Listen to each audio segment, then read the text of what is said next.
คะจะเจอที่ปรึกษาแล้วก็รอเจอคุณหมอตรวจร่างกายด้วยตรวจเลือด เอาเลือดช่วยออกจากตัวเขาต้องเอาเลือดออกไปก่อน ก็ออกอย่างเดียว เสียดายเลือดอ่ะเพื่อช่วยแบบเนี้ยมันเข้มข้นไงเป็นเลือดช่วยที่เข้มข้น อยากเอาออกมากกว่านี้ไหมจ๊ะ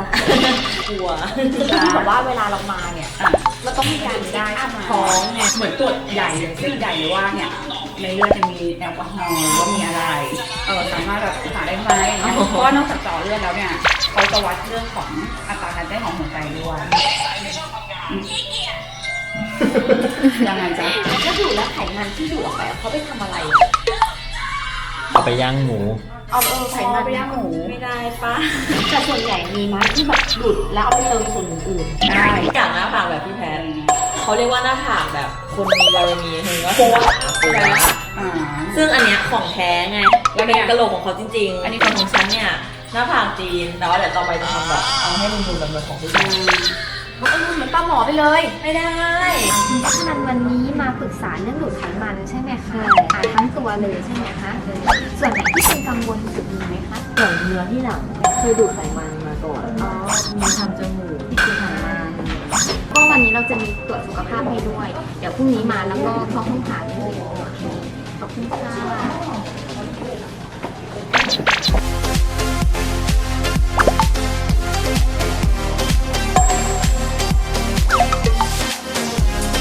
ทรงโอเคแล้วก็รูจมูกถือว่าเป็นทรงที่โอเคเลย อ้าวสวยแล้ว สวยแล้ว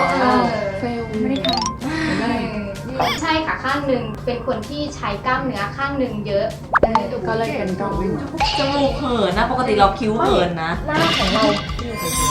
ใช่ค่ะเราจะฝึกเวลาแบบเรายิ้มอย่างเงี้ยให้ใช้แบบกล้ามเนื้ออย่างข้างเดียวเวลาเรามีเหนียงมันจะทำให้ไม่เห็นกรอบหน้าไม่เห็นพุงหน้าชัดเจนนะคะ หน้าแล้วก็แบบไม่มีคางก็คือเป็นคอเลย ใช่ อันนี้สวย ใช่ ตัว ค่ะ หนึ่งที่หนูในเรื่อง ไม่น่าใช่แล้วแหละ อะไรอ่ะ ไม่ได้เลยน่าจะอยู่ในสวนสัตว์นะถ้าเหมือนตัวอะไรอะอยากหน้าผากแบบนี้ อีเลิศหมูย่างอยู่รู้ ตีให้เขาดู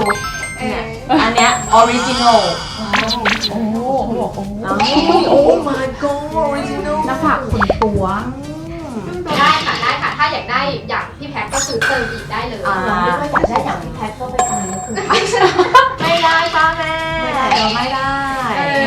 พี่แพ็ค ก็ เติม คือจมูกไม่ต้องแล้ว ค่ะจมูกไม่ต้องแล้ว เก็บเหนียง เก็บเหนียงแล้วก็เติมวอลลุ่มปาก วอลลุ่มปาก แล้วก็เติมหน้าผาก คุณหมอว่าเติมแล้วดีไหม หรือว่ามันคิดไปเองว่ามันดี หนูว่ามันดีจริง เคยฉีดหรือ ๆ เคยฉีดเมื่อ 6 เดือนที่แล้ว6 months ago ทำฉีดอะไรคะ ใช่มัน ใช้ผิดบ้างอีกชิ้นเกินงั้นก็หมอแนะนำนะคะ เติมนิดนึงก็ได้ โอเคค่ะ โอเคขอบคุณค่ะ ทำสมิดาค่ะก็เดี๋ยวเราจะไปเปลี่ยนชุดกันนะคะ ที่จะเตรียมตัวไปพบหมอ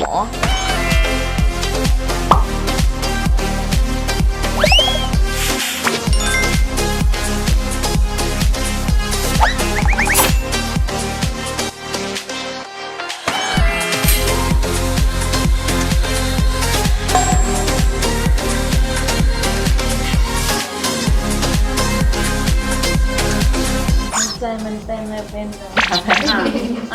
เดี๋ยวคุณนัทอ่านนะคะว่ามีโรคประจำตัวตามที่เขียนไว้หรือเปล่า ถ้าไม่มีติ๊กมาหนูเลยค่ะ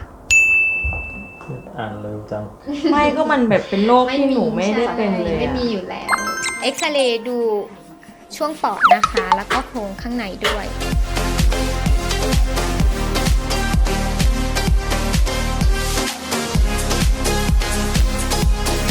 เดี๋ยวเอาคางวางไว้นะคะ แล้วก็กอดเครื่องไว้เลย โอเค โอเค เด็ก แล้วก็เอาชิดๆเลยนะคะตรงที่ไหล่ โอ้ยจะขาดใจตาย เชิญทางนั้นเลยค่ะ เดี๋ยวถอดรองเท้านะคะสองชิ้นเหมือนเดิมแล้วก็นอนเลยค่ะ เอาศีรษะไปฝั่งนั้นค่ะ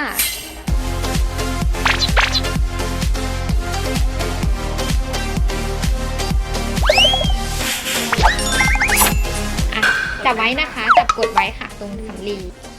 เสร็จแล้วค่ะ เจาะออกละ3 หลอด เลือดหมดตัวแล้วเนี่ยเลือดสีดำ ไปกันค่ะ แบ็ค โทรมาข่มขวัญ อันเนี้ยคือลายที่แบบดับฝันร้าย เพราะว่าช่วงเนี้ยฝันร้ายบ่อย แต่พอทำมาก็ไม่ได้ช่วยอะไรนะ ฝันร้ายเหมือนเดิม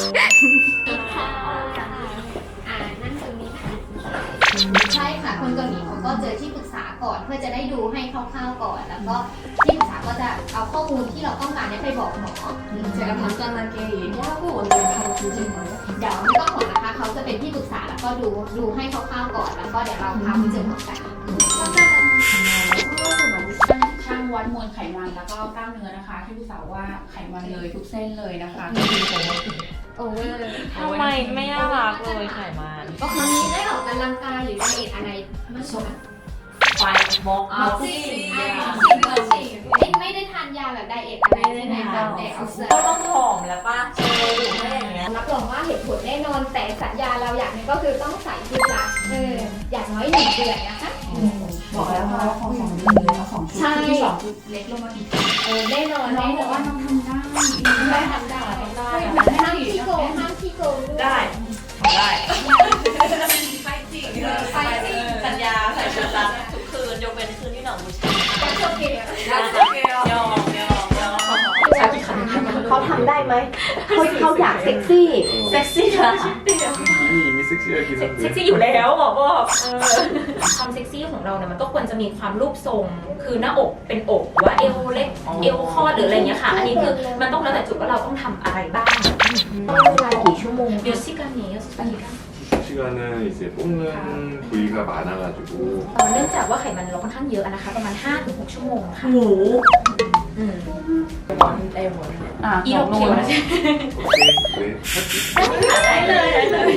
แล้วตรงนี้เราออกไหม กับโอ้ยเพิ่งร้อยใหม่มาเอาออกไม่ได้ป่ะทูมอร์โล ไม่ต้องกลัวนะคะ คุณหมอบอกว่าคุณหมอจะทำให้ปลอดภัยแล้วก็สวยที่สุดตื่นแน่นอนพรุ่งนี้ ต้องตื่นแหละ 네.